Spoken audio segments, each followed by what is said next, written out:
Pebbles Tamil. Hello friends, welcome to Pebbles. நான் உங்கள் கோபி சுதா கோவி சமையல். நம்ம இன்னைக்கு செய்ய போகிறது ஸ்ப்ரவுட் வச்சு தான் பண்ண போகிறோம். அதாவது கிரீன் கிராம் தால், பச்சை பயிர் எடுத்துக்கலாம். பச்சை பயிரை நைட் ஃபுல்லாக சோக் பண்ணிவிடுங்க. நெக்ஸ்ட் டே நம்மகிட்ட இருக்கிற வேஸ்டி, அதாவது காட்டன் க்ளோத் எது இருந்தாலும் சரி, நல்லா லைட்டாக இருக்கணும். அந்த மாதிரி க்ளோத்தில் தண்ணியை நல்லா வடிச்சிட்டு அதை நல்லா முடிச்சு போட்டு ஒரு 12 hours அப்படியே வச்சுடுங்க. பார்த்திங்கன்னா நல்லா முளை கட்டி வர ஆரம்பிக்கும். அதுக்கப்புறம் நம்ம ஒரு கிரேவி பண்ணலாம். அது என்ன ரொம்ப ஹெல்த்தியானது. இது சப்பாத்திக்கு நல்ல காம்பினேஷன். தோசை இதுக்கெல்லாம் நல்ல காம்பினேஷன் கிடையாது.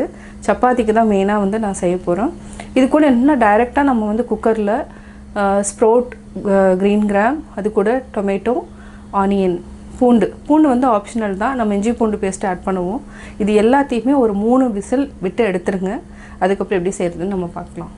நம்ம இப்போ செய்ய போகிறது பச்சை பயிறு, அதாவது ஸ்ப்ரவுட் பச்சை பயிரில் நம்ம ஒரு கிரேவி தான் செய்ய போகிறோம். இது ரொம்ப ஹெல்த்தியானது. டயபெட்டிஸ் இருக்கிறவங்க எடுத்துக்கலாம். பார்த்திங்கன்னா இது ஸ்ப்ரவுட் பண்ணி நம்ம எடுத்துருக்குறோம். ஃபஸ்ட்டு இது 1 கப் அளவுக்கு எடுத்துக்கிறோம்.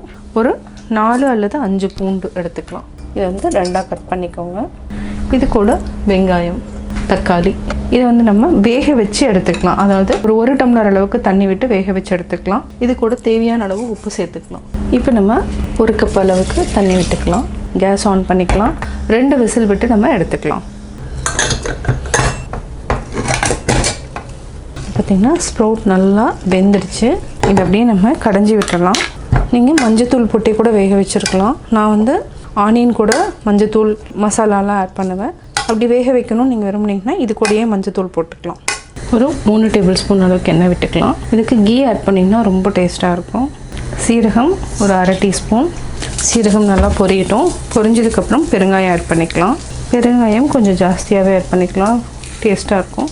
கருவேப்பிலை, பெரிய வெங்காயம் பொடியாக நறுக்குனது 1 எடுத்துக்கலாம். இது நல்லா பொன்னிறமாக வதங்கணும். வெங்காயம் நல்லா வதக்கிட்டோம். இப்போ நம்ம 1 டேபிள் ஸ்பூன் அளவுக்கு இஞ்சி பூண்டு பேஸ்ட் ஆட் பண்ணிக்கலாம். இதையும் நல்லா வதக்கிக்கலாம். பச்சை வாசனை போகிற வரைக்கும் நல்லா வதக்கணும். இது ஒரு 30 செகண்ட் நல்லா வதக்கிட்டு மசாலா ஆட் பண்ணிக்கலாம்.